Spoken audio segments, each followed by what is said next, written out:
जैसे कि मैं कल यहाँ पे आया था और मैंने यहाँ पे जांच दिखाया था तो जांच लिखी गई थी और वो जांच लिखी गई ये हमने कल यहाँ पे दिखाया तो यहाँ पे जांच लिखी गई। जांच यहाँ पे मैंने दिया था तो आज रिपोर्ट मिलनी थी। आज मैं रिपोर्ट लिया यहाँ से आके। रिपोर्ट हम लेते हैं तो हमें हमारी हीमोग्लोबिन 10.6 बताती है, ठीक है। और मुझे आश्चर्य हुआ कि इतना कैसे कम हो जाएगा। तो मैंने बाहर एक जांच करवाई हिंद पैथ लैब में, तो वहाँ पर तुरंत 13.5 ग्राम आ गया मेरा हीमोग्लोबिन। और यहाँ पे और भी अन्य लोग जो भी हैं, कई लोगों का मामला आया है सामने। हाँ, लापरवाही का मतलब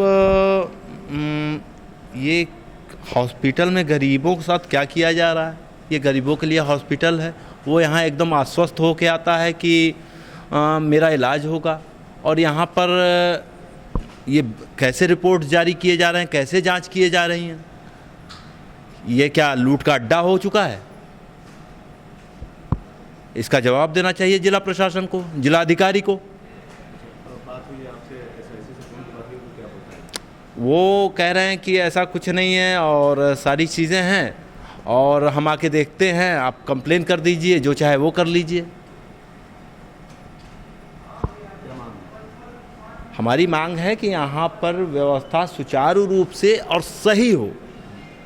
यहाँ पर व्यक्तियों के जान माल से खिलवाड़ न किया जाए जिला अस्पताल में। चूँकि मैं स्वयं राजनीतिक व्यक्ति हूँ, जब हमारे जैसे राजनीतिक व्यक्ति, मैं प्रदेश महासचिव हूँ अल्पसंख्यक विभाग में और प्रधानमंत्री के लोकसभा का प्रभारी हूँ, जब हमारे साथ इस तरीके का व्यवहार और इस तरीके की रिपोर्ट दी जा रही है तो आम जनमानस के साथ क्या किया जा रहा होगा। यहाँ यही है कि हमारा रूटीन चेकअप होता है। मैंने 28 तारीख को यहाँ पे अस्पताल में आके डॉक्टर साहब से रूटीन चेकअप के लिए बोला, उन्होंने एडवाइस किया। और जब मैं पैथोलॉजी में गया तो वहाँ पे हमारा सैंपल लेने के बाद जो अगले दिन रिपोर्ट आई उसमें हमको शुगर 310 दिखा दिया गया, और इसके पहले कभी शुगर नहीं था।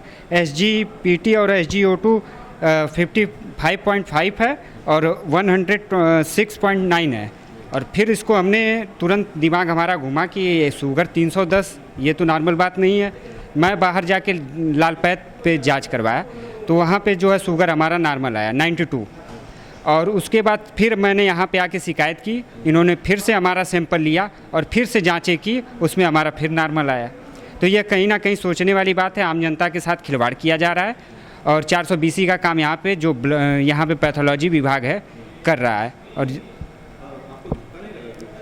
झटका बहुत बड़ी बात है। मैंने 2 दिन से भोजन नहीं किया था। जब रिपोर्ट आ गई कल शाम को 4:30 बजे लालपैथ लैब की, तो उसके बाद मैंने जाके भोजन किया। सभी लोग अस्वस्थ हुए परिवार में, चिंता सभी लोगों की ख़त्म हुई। और सबसे बड़ी चिंता तो मुझे थी कि इस उम्र में शुगर हो जाना, और ये सदर हॉस्पिटल है तो यहाँ पे कुछ भी हो सकता है।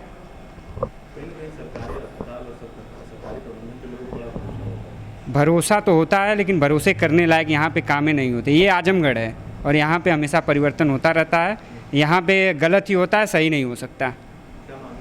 मांगे यही है कि यहाँ के सांसद निरहुआ जी हैं तो इस बात को गंभीरता से ले। यहाँ पे गरीब जनता का शोषण हो रहा है और यह उनको न्यूज़ के माध्यम के द्वारा उनको कहीं ना कहीं जानकारी होनी चाहिए और इस पर वो सोचे और कड़ा से कड़ा फैसला। पैथोलॉजी से क्या मामला है सर? 2-3 पेपर्स जो है उस रिपोर्ट से संबंधित मुझे प्राप्त हुए हैं, जिसकी छाया प्रति मैंने प्राप्त कर ली है। किसी ने कोई कंप्लेन दायर नहीं किया है, सिर्फ रिपोर्ट की प्रतियां मेरे पास है, लेकिन उसको संज्ञान में लेते हुए मैंने उस पर जांच करने के लिए कर दिया है। सर क्या लगता है अगर फर्स्ट टाइम ऑफिस आई, अगर जांच में कोई दोषी पाया जाता तो कार्रवाई अवश्य कार्रवाई की जाएगी। तो अभी किस तरीके से मॉनिटर किया जाएगा सर? अभी किस तरीके से मॉनिटर करेंगे? हाँ, पैथोलॉजी को मैं देख रहा हूँ। डॉक्टर अजहर हैं, उसके इंचार्ज हैं, उनको मैंने समझा दिया है। और मशीन में यदि कोई ख़राबी होगी तो मशीन कोई कंप्लेन तो आया तब ना। मेरे पास तो कोई कंप्लेन आई नहीं कि मशीन ख़राब है। मशीन तो ठीक है। कल की उस दिन की रिपोर्ट जो भी हो, कोई जैसे 200 ग्राम ग्लूकोज पी करके आएगा तो उसकी बट नेचुरल है कि रिपोर्ट बढ़ी हुई आएगी। और कोई बिल्कुल खाली, हाँ, यदि खाली पेट आएगा तो उसकी रिपोर्ट कम आएगी। तो हो सकता है इसमें साजिश भी हो। अच्छा, मशीन में मान लीजिए अगर किस तरीके की समस्या है तो उसको किस तरीके से ऊपर कंप्लेन किया जाएगा, बताएं तो पहले हमको हमारे पास कोई कंप्लेन तो आए, तब ना मैं ऊपर भेजूँगा।